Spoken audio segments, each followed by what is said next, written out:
మన బాడీకి ఫీవర్ వస్తే మెడిసిన్ వేసుకుంటాం, కానీ మన బ్రెయిన్కి ప్రాబ్లం వస్తే సో మెంటల్ స్ట్రెస్ ఇప్పుడు చాలా కేసెస్ ఉన్నాయి. Like stress, anxiety, sadness, depression, ఈ కేసెస్తో చాలా మంది సఫర్ అవుతున్నారు.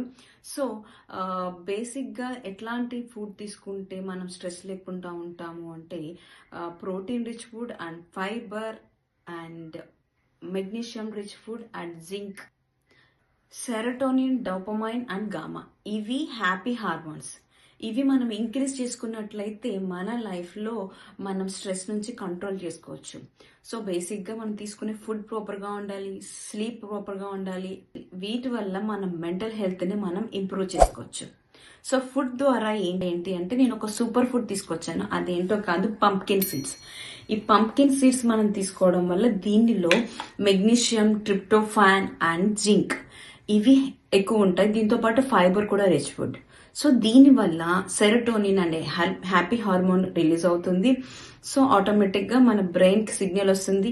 మెగ్నీషియం వల్ల మన స్ట్రెస్ రికవరీ అవుతాం స్ట్రెస్ నుంచి. జింక్ వల్ల మన బ్రెయిన్ హెల్ప్ అవుతుంది. స్లీప్ క్వాలిటీ పెరుగుతుంది, మూడ్ బ్యాలెన్స్ అవుతుంది. సో ఓవరాల్గా మన మెంటల్ స్ట్రెస్కి సపోర్ట్గా ఇది తీసుకోవచ్చు. అండ్ ఇదే కాదు, మెడిటేషన్ కూడా చేసుకోవాలి. లైక్ నేచర్లో కాసేపు వాక్ చేయడము అలా చేయొచ్చు. ఫుడ్ వైజ్ వచ్చినట్లయితే ఈ పంప్కిన్ సీడ్స్ తీసుకున్నట్లయితే మన హెల్త్ని మనం కాపాడుకోవచ్చు. మనం మెంటల్ స్ట్రెస్లో తీసుకున్నప్పుడు it's help boosting hour mental condition.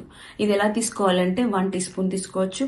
Either morning తీసుకోవచ్చు, లేదు అంటే ఈవినింగ్ స్నాక్స్ లాగా కూడా తీసుకోవచ్చు. So perfect for over thinking. ఎవరైతే ఓవర్ థింకింగ్ చేస్తున్నారో, మూడ్ స్వింగ్స్ ఉన్నాయి, స్ట్రెస్ ఉంది, సరిగ్గా పూర్ స్లీప్ ఉంది అన్న వాళ్ళకి ఇది పర్ఫెక్ట్. సో పంప్కిన్ సీడ్స్ మీరు డైలీ డైట్లో ఇంక్లూడ్ చేసుకోండి. ఆటోమేటిక్గా మీ స్ట్రెస్ లెవెల్స్ని కంట్రోల్ చేసుకోవచ్చు.